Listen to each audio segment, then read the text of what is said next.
We begin with children who've lost their childhood, and some are only 12 years old, working as staff members at the Church of Scientology full-time.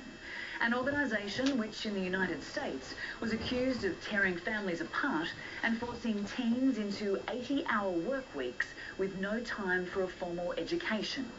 Now just look at what they're doing here. Brian Seymour with our exclusive investigation.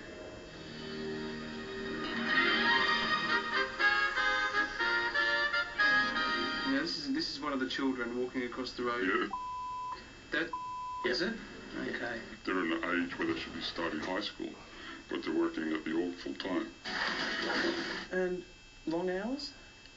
Yeah, it's 8 or 9 hours a day, 5 days a week. For these kids? Yes. What are these kids doing in place of numeracy and literacy? How to be a Scientologist. It's nearly 8 o'clock in the morning in the heart of Melbourne City. Staff at the Church of Scientology on Russell Street are arriving at work. Who do we have walking along the street here? So in the red jacket is...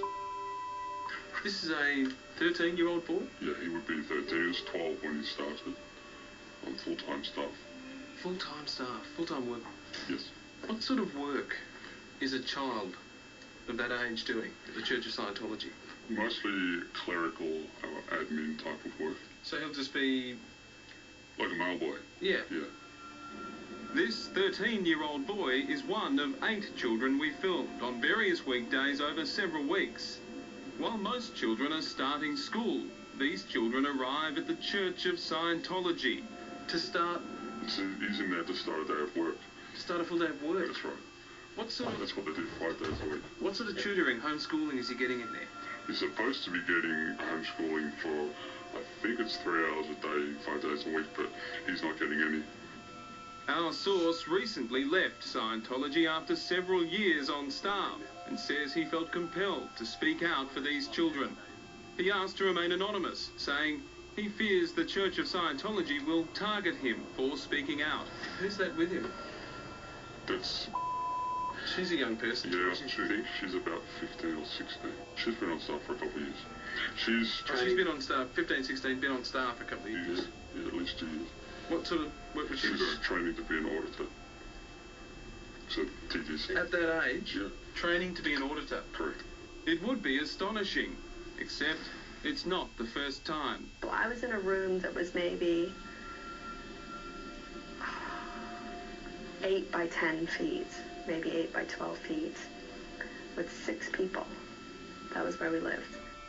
A child Scientologist for years, Astra Woodcraft left the California branch when she fell pregnant, fearing she would be forced to have an abortion. She also tells of being molested and given alcohol at 13, worked incessantly, and at the age of 15, she was told to counsel a 40-year-old man with a problem. And I had to tell him that he couldn't masturbate. I had to have him read a policy where L. Ron Hubbard says masturbating is bad. This girl in Melbourne is, we're told, training to be a counsellor. In Scientology, they're called auditors. This is a child. That's right. They're training her to do that. Correct. Of course, it's not only children. Where are the families of these children? They're on staff as well. Your parents are making a difference, working full-time at the organ and working full-time elsewhere to pay the bills. They've devoted everything to Scientology. It must be right. What is her role? Well, she oversees the legal side of things and the public relations side of things, so external affairs. More than 24 other staff, adults, arrive for work as we watch. What sort of goods and services would he be selling? Auditing, mainly. Auditing, his counselling sessions. Yeah. What sort of money is he bringing in? Oh, when they sell the auditing, they're going for a minimum of $25,000 in one hit from one person. $25,000? Correct. People pay this? Yeah, people... For this extended, intense counselling? Yeah, people max out their credit cards. According to the critics, this is Scientology's real purpose, to make money. It's a cash cow. What was it? It's a cash cow. Cash cow. As the staff meeting gets underway at 9 a.m, we see the most senior Scientologist here. She is from a group called the Sea Organization, or Sea Org, an elite corps based in Clearwater, Florida. And she's there to oversee the Finances. Because that's an important part of the church, isn't it? Yeah. How How important are the finances to Scientology? Well, it's all about money.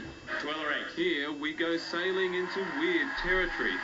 In the 1960s, Scientology founder L. Ron Hubbard decided to live on a ship, this ship.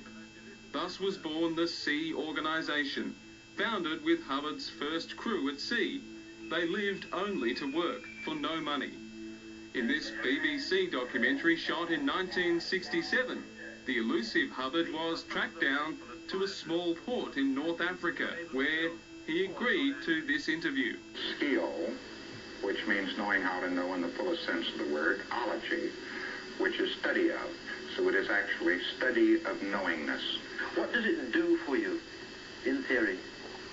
It increases one's knowingness. But if a man were totally aware of what was going on around him, he would find it relatively simple to handle any outnesses in that. Even after 3 hours of talking, we never got an explanation from him that we could understand.